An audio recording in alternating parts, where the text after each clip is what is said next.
Good morning, everyone. Varsha, I don't think we have to wait for too long. If someone joins in, it's great. I mean, for the ones who've joined, I would like to start. Sure, let's do that. Yeah. Thanks, Rivka. Take it ahead. All right. Hi, everyone. Good morning. It's quite a beautiful day, actually. So I'm happy I'm here to talk to all of you. What's happening? It's a career services session. I'm seeing you guys after a very, very long time. Have you guys met me before? Anyone here who has never met me? Then I will introduce myself. Varsha is saying yes. Prathamesh, okay. I don't know if the others have met me because they're not responding. So I'm just gonna give a quick intro. Oh, they have then, I guess. I have 3 yeses. If I have, oh, okay, you guys know me. Fine. I won't introduce myself then. Great. So super happy to be here, guys. Today is a career services session, and I asked Varsha, what is it that you would like us to discuss today? And she said I should leave it on the audience. So I am actually going to open the house for you guys and tell me what is it that you would like to discuss, because I know we have a repository of all my sessions. We have all my topics out there. But face to face, like one-on-one, what is it that you guys want me to talk about? What part of career services? I can talk about any topic under the career services sun, So tell me, do you guys want me to talk about interviews? Do you want me to talk about the whole process just in general? Do you want me to talk about resume? Do you want me to talk about LinkedIn or portfolios? What is it that or do you want to do like a very Q&A kind of a thing? You guys ask me questions and I answer your questions. Whatever you guys would like, because I know we have a repository, right, Varsha? Yeah, it's the 99 with learners, right? Oh, so we already have the recordings there, right? So guys, that's what. Tell me, what do you guys want me to talk about? Whoever responds first, I'll go ahead with that. Interview process. Okay. Okay. I think, yeah, we can do interview process. Let me pull that up.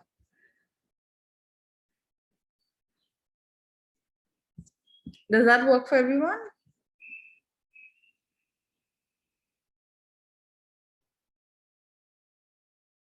Wow. Okay. Is everyone like, what happened, guys? How are you guys not responding? Usually the Sunday morning batches would respond a lot. I'm surprised. Okay, let me share my screen.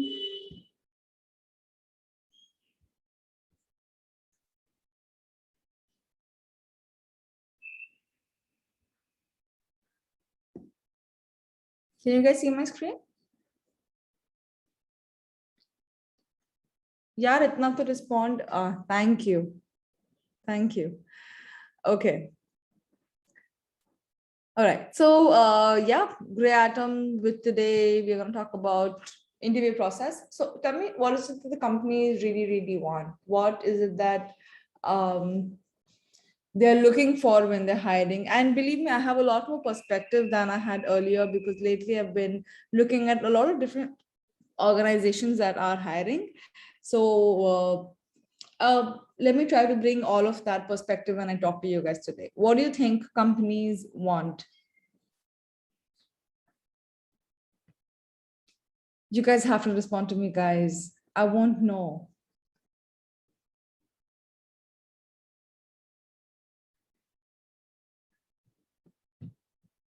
Strong basics.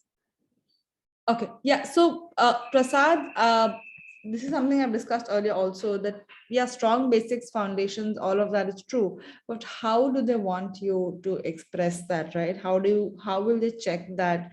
How will they want to, how do you prove that you have good basics, your foundations are good, your concepts are cleared? Yeah. Okay. Yeah. That's word to word exactly what the organization is looking for. They want a member who can really do the business, who can do the job, make sure it's impacting the business by bringing more ROI. It's as simple as that, right? Any efforts you make in, it should have an impact on the ROI, someone who can do the job. That's really what they're looking for. And that includes a lot of things beyond just strong basics. Let's go over all of them.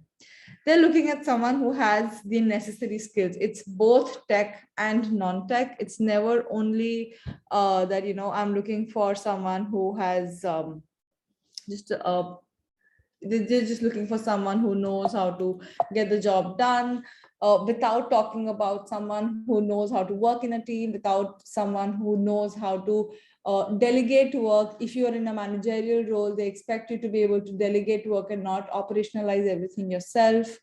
So there are a lot of non-tech skills also that they're looking at beyond the technical skills. So make sure you're being able to show that. I will go into greater detail of both, so you don't have to worry. Being reasonable to work with. So when I go for an interview, they will want to check if I'm someone they can work with, right?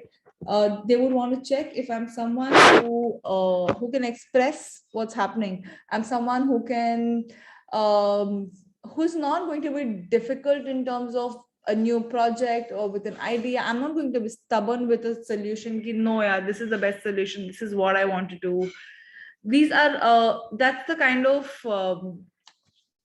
of expectation they might want to have from you. You guys can see my screen, right?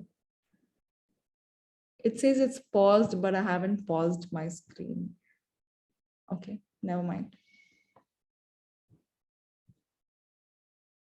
Okay, great.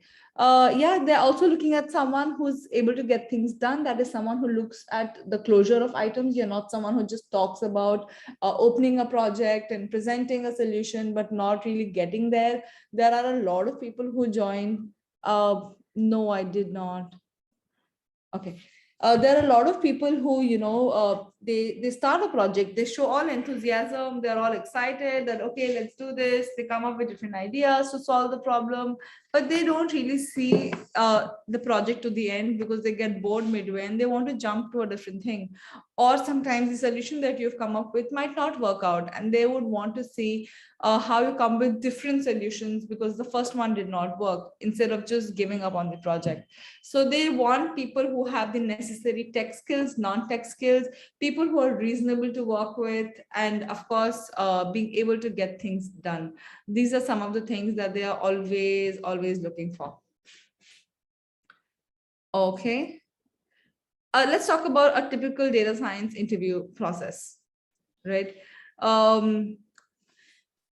First is resume screening. 60 seconds is a very long time. It takes lesser than that. And then there's a telephonic round with the recruitment team. Something that I'm noticing in the pandemic in the last couple of days is after the resume screening, some companies, they don't bother with the first round of telephonic round. If it's a strong referral, they just go ahead and shoot the aptitude tests. So a lot of rounds are getting skipped. Again, depends organization to organization, whatever is their protocol. But usually what I'm seeing right now, the trend is this.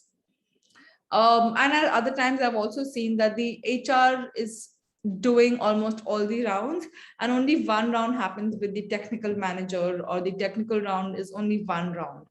So the trends are really very dynamic right now. So you can't expect your experience with one company may be very, very different from your experience with another company. So you have to yourself be very flexible. So, okay, let's go with this on step by step. We have resume screening, and then we have a telephonic round with the recruitment team. In this round, they basically want to see, they want to kind of cross-validate if you're the same person whose resume they're looking at, if you know the things that you're talking about on your resume, very basic things. This person may or may not have the tech knowledge. They might just know the jargons, and that's all that they will want to cross-check. Other than that, comes the aptitude test. Some companies have discontinued aptitude tests. I don't know why they have, but I haven't seen a lot of aptitude tests happening with some very big organizations also. This could be because they are all going with a takeaway home test and they try to test everything that they want in that takeaway home test. So aptitude test is not really happening. But if you come across something, it's not like you shouldn't be prepared for it. Take a practice test once in a week or once in 2 weeks. that should really help you at least be a little prepared for it. Technical rounds, again, really depends organization to organization, how many people want to get convinced with your joining. And then comes the behavioral round. Behavioral round is also something that we are noticing the trends are really digressing from the old style. They are checking your behavioral side while the manager is taking a technical round with you. That's when they throw questions which are on the behavioral side. That's when the HR ends up observing your behavioral side. So instead of having a whole separate round, while you're sitting in one or your first or second round, that's where they're also checking on the different other parallels, right? You're checking on your behavior, your language, your how calm you are, your soft skills. Everything gets checked in the couple of technical rounds itself, instead of having a whole separate round. You might have one final round with the senior management. If it's a startup, usually in startups they have one round with the senior management members before you're onboarded. But other than that, you will not really have a behavioral round. Takeaway home test.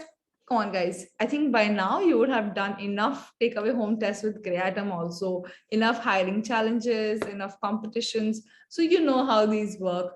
They could be timed that you have to be online and complete it in 2 hours. They could give you time to go home, finish it in a week and come back. It really depends on the kind of project. Remember, whenever a company gives you a project, never freak out that, oh my God, how do I complete it? Because at least with these projects, they don't expect you to complete it end to end, unless it's a really tiny project. They don't really expect that. They expect to see what kind of approach you're taking, what kind of solutions you're thinking of, right? They want to see your perspective, your approach, and what are the different things you're considering in it. A lot of people know when they start working on these projects, they only look at the immediate solution that, okay, fine, I need to come up with a nice algorithm, or rather I need to come up with a nice model to identify what are the different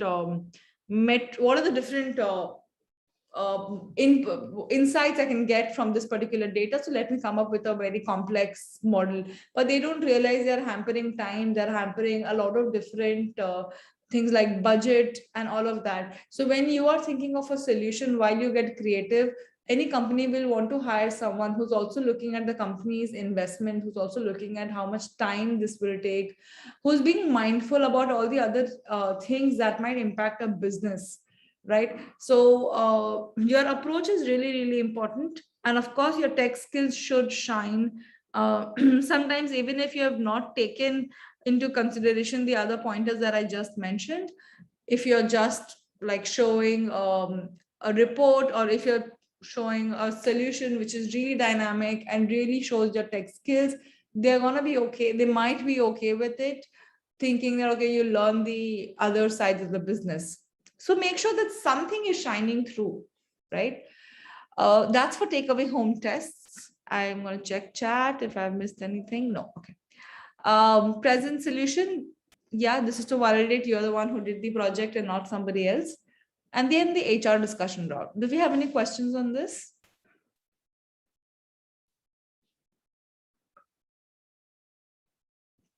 Okay, no questions. Okay, super. Technical round. So in your technical round, what are the different kind of topics, and what are the kind of questions that come your way? Anyone here who has experienced any questions other than what you see on your screen, like other than the categories that you see on the screen?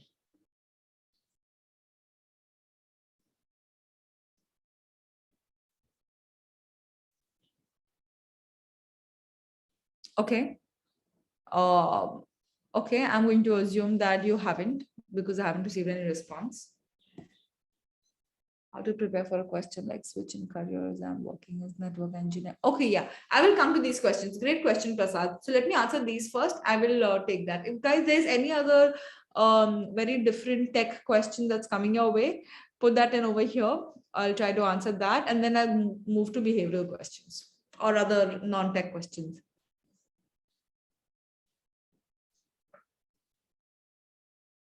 Okay, mathematics and statistics. So guys, when they are asking you questions on statistics, you may purely be asked very, very technical statistical questions, especially if you work in that area, if you have shown that you have a background in mathematics, or if the job requires that kind of a background, then they will ask you questions. These questions could include things like your stats, those tests, definition of terms, or even asking about probability distributions, right? These questions and your mathematical questions are just going to probably check how good you are with the understanding of an algorithm. Remember, it's not just about solving a problem with an algorithm that you just pick up from a library.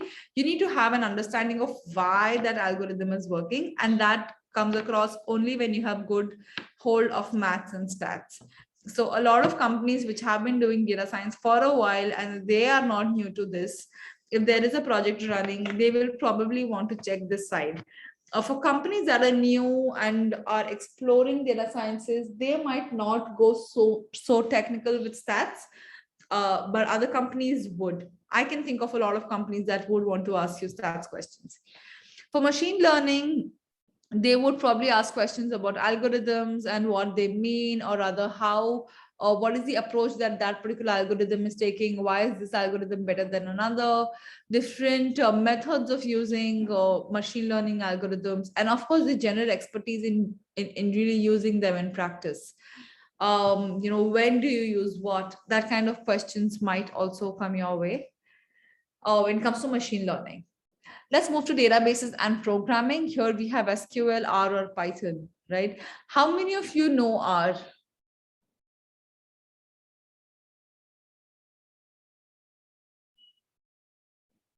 Nobody here knows R?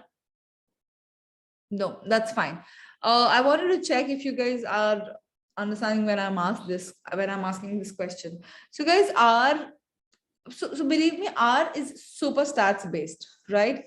It's super stats based. So when I speak to my friends who are studying data sciences abroad or who are looking at opportunities, they tell me that there are a lot of companies, at least internationally, there are a lot of companies which have been built, which have very full-fledged data science departments that are built using R. So they will expect you to know at least what R is about. Like I know how R is super mathematical. It's super stats based. It's not as easy as Python. It doesn't have libraries ready over there. Uh, but do they expect each new person to know R and you apply it? No, they don't. They don't expect you to do that, but they definitely expect you to at least just know the basic functioning of it. But moving to Python, and okay, I think there's a question. Someone's raised their hands. Did someone raise their hand?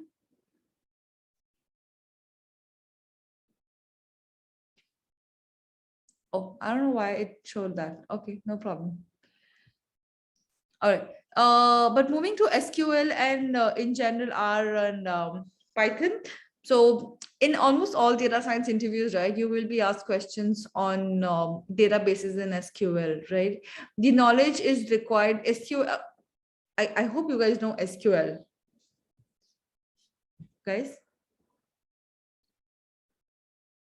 Okay, if you haven't explored SQL, please do. Even if you don't know in depth, you have to know SQL in the industry right now. There was a very good span of time where they were not, the requirement for SQL was much lower. But right now, after the pandemic, with what I can see, what I can understand, a lot of organizations are looking for people who know Python and SQL. If you know Python really well, great. If you can add some SQL to it, it will really increase your chances of landing a job. And you don't have to go through a full-fledged course on SQL. Even if you go for something like self-learning, you learn yourself, you pick some information online, you watch YouTube videos, you practice a bit, speak to someone who knows SQL, even that should be enough. But you can't not know SQL at all. This was something I have personally seen in the industry right now. Python, obviously 100%. By now, you guys should be pro with Python. That's not a question.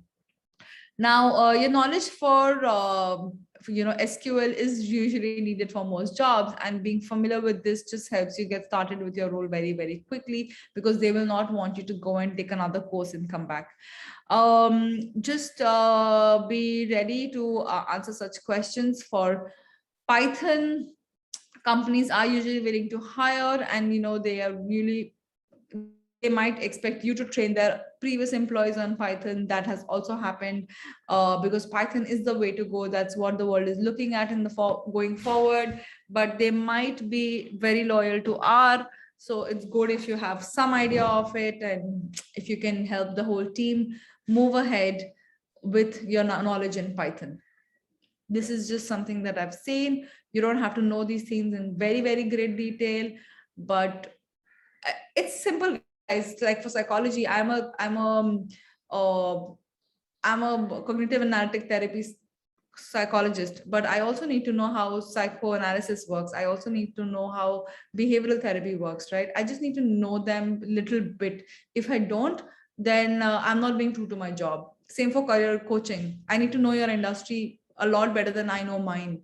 In the very same way, you need to know different things in your industry, your domain. You can't be stuck to only one thing. You can't be like, I only know Python and I don't want to know about SQL, R, and other new technologies that are coming up.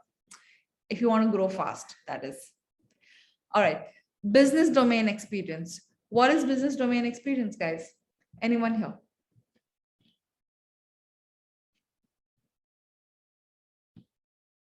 Okay. Business domain experience basically means you are, so okay, let me tell you. Business domains, different organizations cater to very different audiences. By that, I mean, say, PharmEasy is completely into medical, and they're into medicine, right? PharmEasy. On the other hand, Zomato is completely into food deliveries and restaurants and that area, right? Then I look at Amazon. Amazon is an e-commerce business. So there are different domains, there are different industries, right? Which they're very specific. Organizations can be very specific about those domains and industries. Some might be a SaaS company, the other might be an edtech company. So if you do not, whether you have experience or not, like Prathamesh is mentioning, whether you have experience or not working in that particular domain, in that particular business domain, you should at least read up about that business domain when you're going for an interview. You can't show up at an interview at PharmEasy and tell them, I have no idea about your business domain. I have no idea how your business works. I have no idea how this industry works. Because you might be the best in what you do, but without the knowledge of that industry, you're really not going to be a helpful resource for the organization. It's very important for you to be able to show you understand their domain. Other than that, you need to understand business domain also. So how is business domain different from industry domain? Guys, when I say industry domain, I was talking about medical and food and all of that. When I say business domain, I'm also talking about your business acumen, how much you understand how business works. I know you might say that I'm not a commerce student, I'm not an MBA, I'm a data scientist, I don't have to understand. But guys, unless you understand how money is coming in, how investment is happening, unless you understand what kind of percentage the organization expects to make after the project that you are deploying, unless you understand those things, unless you understand the expenses, you will really not be able to contribute. You will not really be the member that who the company wants to hire. You want to be that person who's able to comprehend that this is how business works. Now, it's not expected of you to understand business end to end, so don't confuse yourself, don't freak out. But it is definitely expected of you to be able to talk about simple things that I mentioned earlier, right? That how much time will be taken when you're doing this project. And this applies for anybody from any domain, believe me. If not a data scientist, this would apply for me, this would apply for anyone who's working in any organization. If you can understand how your work impacts the financial side of the business, the resource side of the business, then you are a much better catch than anybody else. Believe me, if you show this knowledge in your interviews, you're definitely at least going to the top levels of the interview, and then maybe the company would make a decision on your tech skills, but this will really help you scale up. All right. Then we look at tricky logic problems, right? What are tricky logic problems? Tricky logic problems are just basically putting you on the spot. They want to check how fast you can think, how attentive you are. They want to check if you, again, with tricky logic problems, also the idea is not to make you uncomfortable. The idea is to see how you work in an odd situation, in situations when you were not prepared to answer. They just probably want to see if you can think in the right way, even if your solution is not right with tricky logic problems, right? That's something they want to see. And then comes your portfolio projects. They will always talk about the projects that you mentioned on your resume. How many projects do you all mention on your resume right now?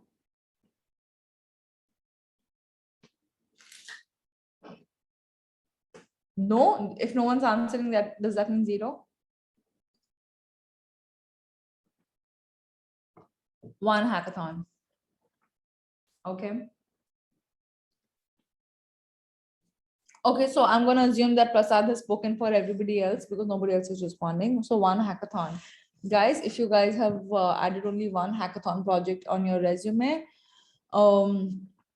then you really need to think if this is something that you want to do. You really need to. I'm going to give you a very harsh reality, not trying to scare you, maybe a little bit, but very harsh reality. You cannot expect to land a job with one hackathon project and maybe one personal project. You cannot. There are profiles I see every day. I work for a different organization right now, and I have seen profiles every single day where there are 3-4 projects. Some are not very great projects, some are great projects. And definitely not when I see 3 people coming from Grey Atom, I don't see all 3 of them with the same hackathon project. Even if they have the hackathon project, they have at least 2 other unique projects that they have done. If I see Prasad, Harsh, and for the sake of the conversation, say Varsha, if I see all 3 of you with the same hackathon project, why will I hire one person over the other? Why will I even shortlist one person over the other? And it's been a long time since you guys have been studying data science.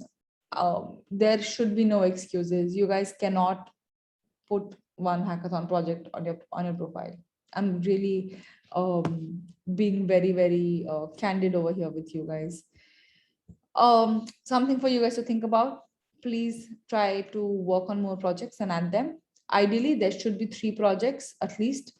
I would never encourage anyone to write something that they haven't done. So make sure you have done the project yourself, but add 3 projects. One could be a hackathon project. The other 2 have to be unique projects that you have done.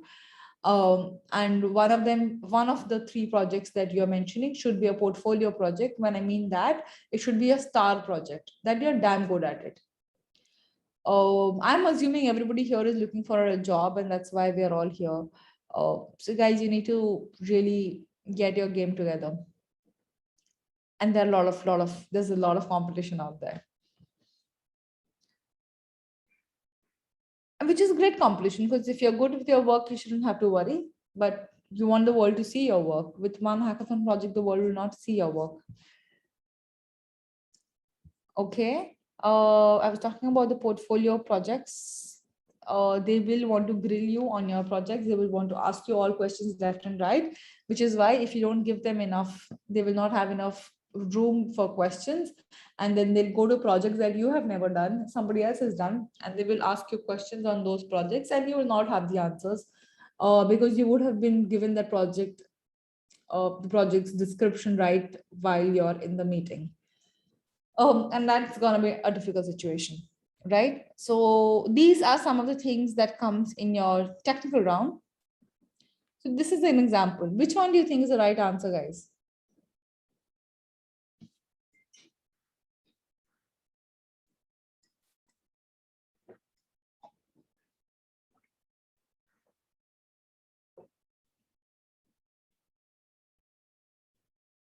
I'm assuming you guys are A. reading A, B, B. Okay. Who said A?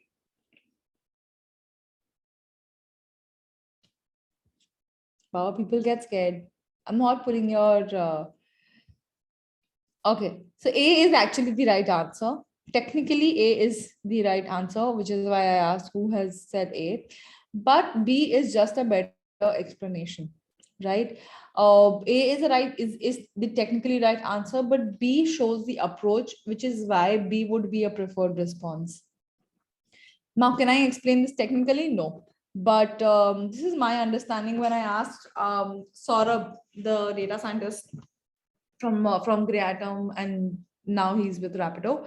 I spoke to him and he gave me this example, and he told me that B is a better response because how the person is explaining the result that he's leading to, the result that he's talking about, how it's explained, how it's showing he's looking at different ideas, different angles. And that just makes your answer much better because you're kind of validating the concepts you have in your head and you're just not giving them a black and white answer. So even though A is technically a faster and a better answer in a technical manner, but for an interview, B would be a better response. But looking at the way you guys have responded, I'm assuming you all have understood what I was saying. So that's great. Okay. So here's an approach that you can take when you're responding to the technical questions, right? Explain your thinking. Always explain your thinking as much as possible. Don't just give an answer. Give an explanation to show the interviewer how you think about the subject, and you can show that you are on the right track, even if you did not give the right answer, right? Although repeating the question aloud might look a little odd, but sometimes when you just repeat the question in loudly, it shows that you're thinking, you're processing it, and it's also kind of confirming that your understanding of the question is exactly what they were asking, right? So that really makes a lot of difference. So I am someone who would always want to repeat the question out loud that, okay, are you asking me, would a linear regression work here? Is that what you're trying to ask? That helps. That helps. It sometimes you might just get a response also from the other person. Now, some interviewers might take this as a sign that you do not know much initially, but it really depends on your presentation. And if you can immediately add that question with a very good response, then you don't have to worry about it, right? So make sure you are explaining your thinking, and repeating the question out loud usually helps. Reference your experiences. So see, again, going back to having multiple projects. Now, if somebody asks me a question and I give them a response, I will want to back my response with an experience. And if that response that I'm giving, if it's backed with a project that's mentioned on the resume, I can tell them that, hey, you look at the second resume, the second project I've mentioned over there. So I think while I was doing that project, I came across a similar technical hindrance, and this is the solution that I took. That really helps. If you don't have a reference with a particular project, even if you have a reference with, okay, this is something I came across in my class, this is something that one of my mentors was talking about, any kind of real life experience, that kind of a reference, it just validates that you're not googling this up. You're giving them a response basis something that you have actually understood, experienced, or learned about in your real life. So reference your experiences as much as you can, and be open and honest. If you do not know an answer, it just saves your time, their time, and it also proves that you understand it's normal to not know some answers, and it's normal to go home and get those answers, and until then you can move on and respond to other questions, right? So don't waste your time. I know it sometimes feel like, okay, what if I don't know an answer? How do I respond to it? It's really, really all right. You don't have to be so conscious about it. Are we good with the technical round? I know there was a question on chat.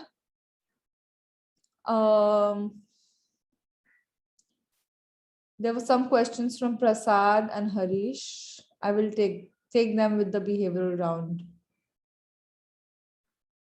Oh, acha, no, Harish had a tech question. What about a final year project just to get up? Yeah, sure, sure. If you have done a final year project, which in your engineering, which was not a data science project, but it is very similar domain, then you must add it. Why shouldn't you add it? However, you can show that you have a domain experience, do that.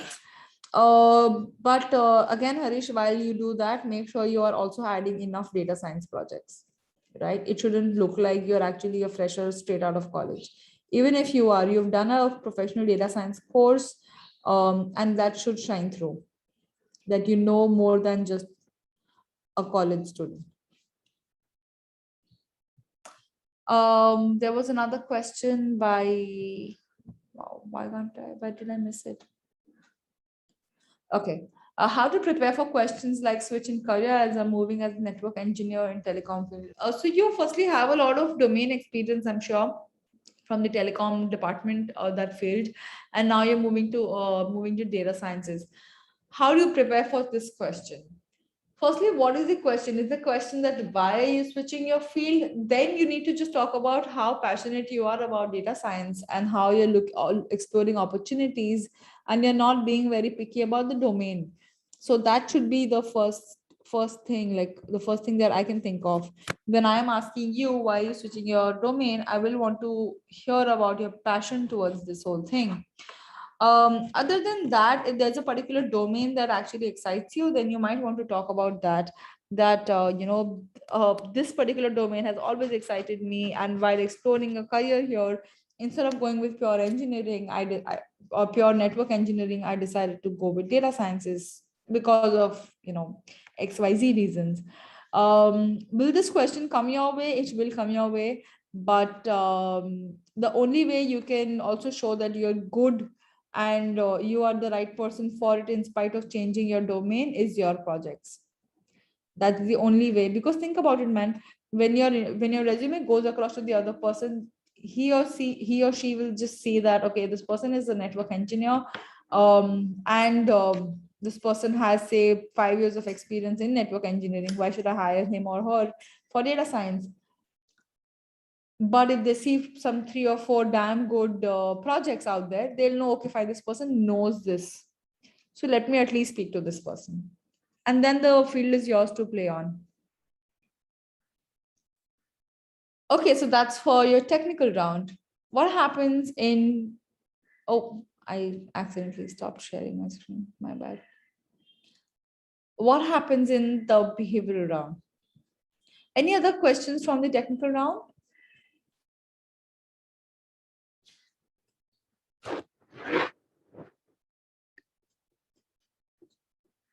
Okay. No other question in the technical round. So behavioral round, usually there are these kind of questions that come your way. Tell me about yourself. What's the project that you worked on and what did you learn from it? And what's your greatest weakness or what are your greatest strengths? Tell me about yourself. This question usually shows up even in the HR round. It might come up later. And this might just come up with every person that you talk to from company. Try to give a 1 or 2 minute summary. Don't make it super long. Having a good elevator pitch is a good idea. You can have that ready, but tailor it to the person you're talking to. Don't make it like something you have written and you have mugged up and you it's a rote memory and you just vomit it in front of the other person. Don't do that. Make sure that it feels like subjective, it feels natural, it feels candid when you were giving an elevator pitch in your response to why don't you tell me about yourself. What's a project that you worked on and what did you learn from it? I'm sure you guys would have come across this question already. This is intended to show whether you can look at a project in your history and be introspective about it, whether you can look at, find insights from your own work from that project. Have you processed what well? Have you processed what did not go well? Have you started working on what did not go well? Were you able to identify the sides of that project that went well and that did not? That is something that they will want to hear from you when they ask about this question. And then what is your greatest weakness and what is your greatest strength? These questions, oh my God, they all ask these questions. When they ask you what is your greatest weakness, this question is infuriating because it seems that, like they're asking something from a very personal life. But what kind of response do you want to give? This shows as little weakness as possible. Don't go ahead and tell them, oh, I have major issues with waking up on time. I have major issues with, I have trust issues. I mean, this is not where you get personal and become their friends or hope that they give therapy. Don't do that. You also don't overshare. You be very, very careful about what you share over here. And you definitely don't tell them about your real weaknesses. A lot of people go quirky and they say things like, my biggest weakness is gulab jamun. So I know people do that. My biggest weakness is food, beer. Don't do all of that. It might work depending on the vibe you have with the other person. If you guys have become really friendly, then you can say something like that. But I have been in an interview in the past where I actually was asked my greatest weakness, and I tried to say something very simple. But this person kept probing and he kept telling me that, okay, why don't you give me 6 of your weaknesses? So you're telling me you have only 3 weaknesses. So some people will probe you. You just need to navigate very smartly. I gave a lot of weaknesses as responses, but none of them were extremely personal. I tried to think of things like where I find it difficult to say no, but I do say, but it should be more often that I say no than I do. Things like that. Very diplomatic responses. They might outrightly call you diplomatic, but that's okay. They don't mind hiring someone who's smart with their responses. Just don't overshare and tell them things like, time management and have anger issues. Don't tell them all of that. Any other questions on behavioral round?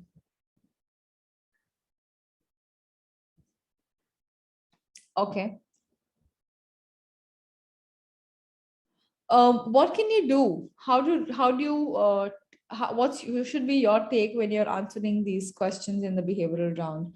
For most of these questions, especially the ones where you ask about when they ask about your experience, your answer has to be very, very narrative when you're presenting. But at the back of it, you should have a very general framework. The framework that works usually for us is explain the question in your own words to show that you understood it and that you both are on the same page. And then explain an experience in which that situation has occurred. So if they ask about,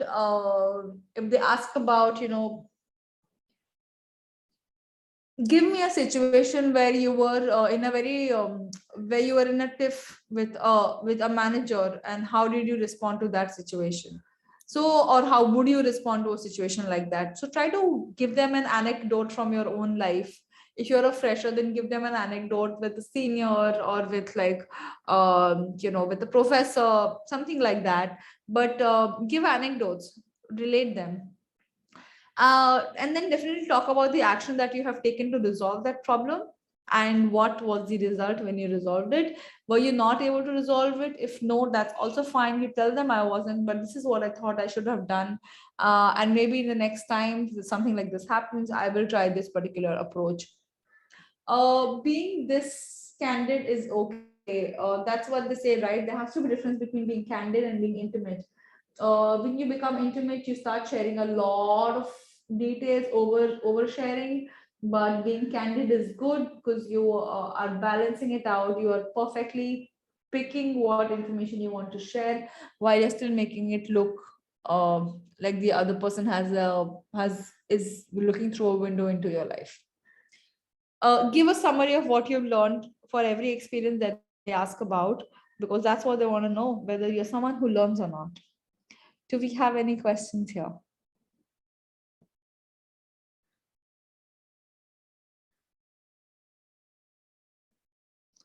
Okay.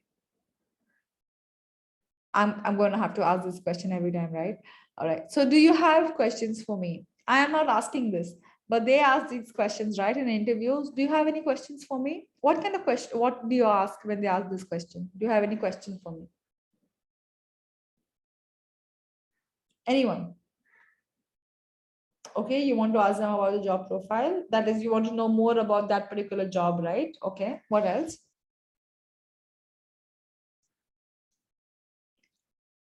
Okay, I will come to that. What else?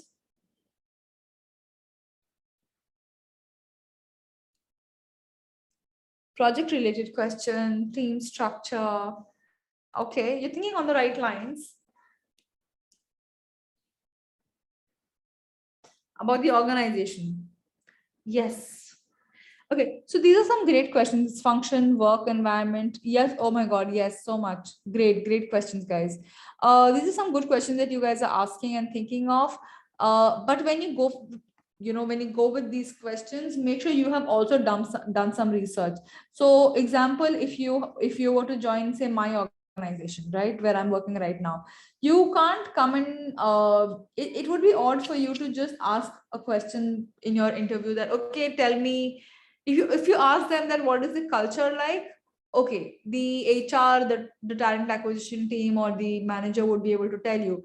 But if you ask them question like, so what domain are you really working on, what kind of industry are you looking at, that is a really bad question to ask. Those are some really bad questions to ask, because that means you have no idea where you have applied for a job. You have no idea what kind of audience we have. You have no idea what kind of products we have, right? But if you ask question like, okay, what's the team size? That's a great question. Who are the people who call the shots over here? That's one question. When you ask project related questions like, okay, what project will I be involved in? I know you are already doing a project. I'm not. I try to speak to some data scientists, and I realize you don't have a lot of data scientists in the organization. So is this a new project that you're hiring for? Why don't you tell me a bit about the project? These are some good questions to ask, because that shows that you have done some research. And especially when you're in a company, if not in the first round, if you're in the second round, you should have done deep dive. The moment you graduate from round one to round two, abhi tak you should have done your research on the company.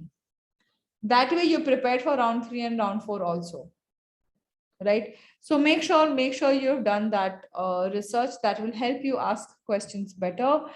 I will give you some examples on questions that you can use on top of your mind. What are the technologies you use, and how do you train new hires on them?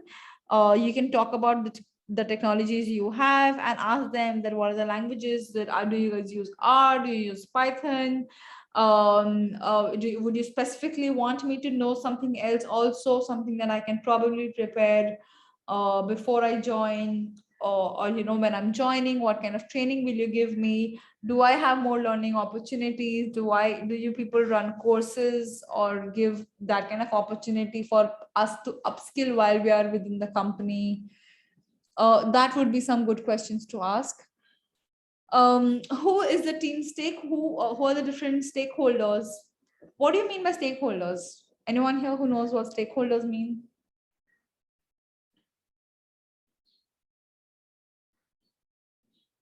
Okay, no problem. Let me tell you. Decision makers. No, decision maker would be the person who's calling the shots. Stakeholders are the different people you're dealing with. So, example, if I am in L&D, then I'm dealing with Varsha. Varsha or the operations team is also one of the stakeholders. My other stakeholder are you people, my audience. Then my stakeholders are senior management, Shweta, Mitul, Mayuresh. They are my stakeholders. Then my stakeholders are the marketing team, because I am in a role where I am dealing with the different departments. Does every person have a role like that? Not required. So you will need to ask them that who are going to be my team stakeholders, who are the different people my team will constantly interact with. That would be stakeholders. Who are the people we are answerable to, right? Are we answerable only to the top management? Are we answerable to the product also? Are we answerable to the business team? Are we answerable to, or more than answerable, who are the people we are constantly collaborating with? That is what I mean with when I say stakeholders, right? Some data science teams that I've seen, like Bharti AXA, right? Their